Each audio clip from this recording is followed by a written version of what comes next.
Hello, welcome back to my channel. എല്ലാവർക്കും സുഖമല്ലേ? അപ്പോൾ ഞാൻ വീട്ടിൽ ഹെഡ് ബാത്ത് ചെയ്യുമ്പോഴാണെങ്കിലും ഫേസ് വാഷ് ചെയ്യുമ്പോഴാണെങ്കിലും അതുപോലെ മേക്കപ്പ് ചെയ്യാനും ഫേഷ്യൽ ചെയ്യാനൊക്കെ അങ്ങനെ മൾട്ടിപർപ്പസിന് ഉപയോഗിക്കുന്ന ഒരു ഹെഡ് ബാൻഡാണിത് കേട്ടോ. അപ്പോൾ ഞാൻ ഓൾഡ് ഇലാസ്റ്റിക്, അതായത് ഓൾഡ് ടീഷർട്ടിനെ കൊണ്ട് മേക്ക് ചെയ്തെടുത്തിരിക്കുന്ന ഒരു ഹെഡ് ബാൻഡാണിത്. പിന്നെ ഈ ലെഗിൻസിൻ്റെ ക്ലോത്തൊക്കെ ഇല്ലേ, അതൊക്കെ ഇലാസ്റ്റിക് പോലെ വലിയുന്ന ടൈപ്പല്ലേ, അതുപോലെയുള്ള ക്ലോത്തിനെ കൊണ്ടാണ് ഇതുപോലെയുള്ള ഹെഡ് ബാൻഡൊക്കെ മേക്ക് ചെയ്യാൻ ഈസി ആയിട്ട് മേക്ക് ചെയ്യാൻ പറ്റുന്നത്. അതുപോലെ വേറൊരു ഹെഡ് ബാൻഡാണ് ഇത്.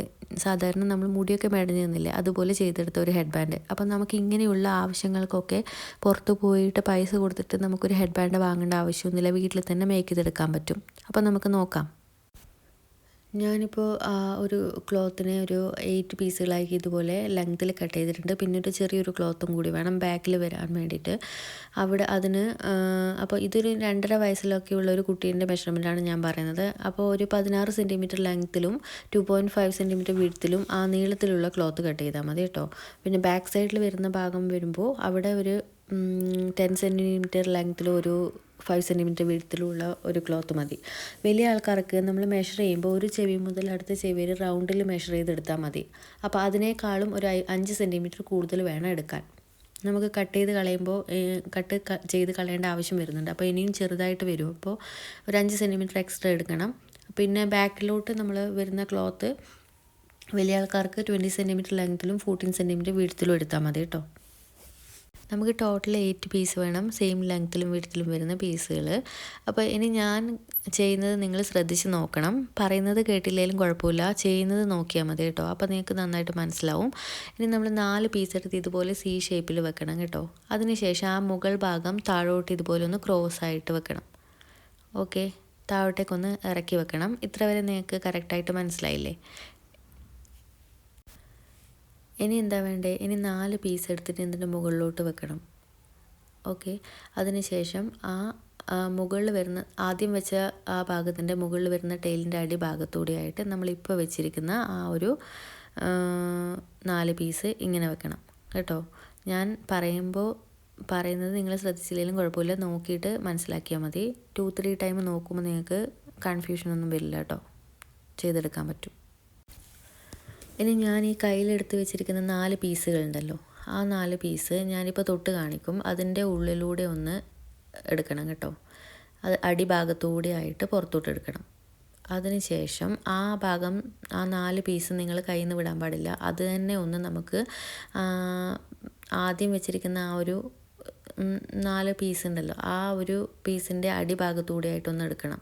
ഒന്നും കൂടി എടുക്കാനുണ്ട് നമുക്ക്, അടിഭാഗത്തൂടെ ഒന്ന് എടുക്കണം. അപ്പം നിങ്ങൾ ശ്രദ്ധിച്ചിട്ടും സൂക്ഷിച്ചിട്ടും ഒക്കെ ചെയ്യുമ്പോൾ പെട്ടെന്ന് നിങ്ങൾക്ക് ചെയ്തെടുക്കാൻ പറ്റും, ബുദ്ധിമുട്ടൊന്നുമില്ല കേട്ടോ.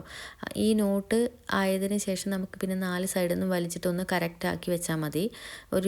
നല്ലൊരു ഷേപ്പിലാക്കി വെച്ചാൽ മതി. പിന്നെ നമ്മൾ കാഷ്വലായിട്ടൊന്ന് ചെയ്താൽ മതി, അധികം പെർഫെക്ഷനൊന്നും പോവണ്ട. നമുക്ക് വീട്ടിലൊക്കെ ഉപയോഗിക്കുന്ന ഒരു സാധനമാണല്ലോ, അപ്പോൾ അധികം പെർഫെക്ഷനൊന്നും വേണമെന്നില്ല. ഇനി ഇതിൻ്റെ 2 എൻഡും ഒന്ന് ലെവലാക്കി ഒന്ന് കട്ട് ചെയ്യണം. അതിനുശേഷം ഇതിൻ്റെ കൂടെ ഒന്ന് നമുക്ക് ബാക്കിൽ വെക്കാനുള്ള ഒരു ക്ലോത്ത് കൂടി തുന്നിയെടുക്കാനുണ്ട്. അതിന് വേണ്ടിയിട്ട് ആ ഒരു ക്ലോത്തിനെ നടുവിലൂടെ മടക്കിയതിന് ശേഷം ആ ഒരു അരികു വശം ഒന്ന് തുന്നിയെടുക്കണം. അരികു വശം മാത്രം തുന്നിയാൽ മതി, 2 എൻഡും തുന്നേണ്ട ആവശ്യമില്ല കേട്ടോ.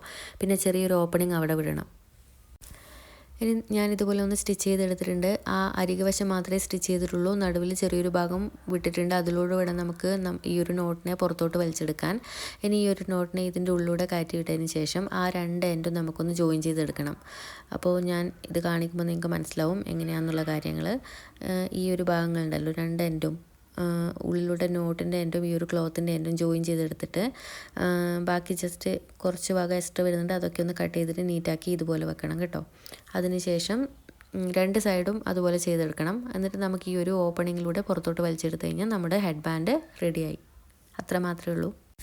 അപ്പോൾ ഹെഡ് ബാൻഡ് ഇവിടെ റെഡി ആയിട്ടുണ്ട്. നമുക്ക് അത്ര വലിയ ബുദ്ധിമുട്ടൊന്നും ഇല്ലാതെ തന്നെ മേക്ക് ചെയ്തെടുക്കാം. ആ നോട്ട് മാത്രം ഉണ്ടാക്കാൻ കുറച്ചൊരു സമയം വേണ്ടി വരും, അത്ര മാത്രമേ ഉള്ളൂ. അല്ലാതെ കൊണ്ട് വലിയ വിഷമമൊന്നുമില്ല കേട്ടോ.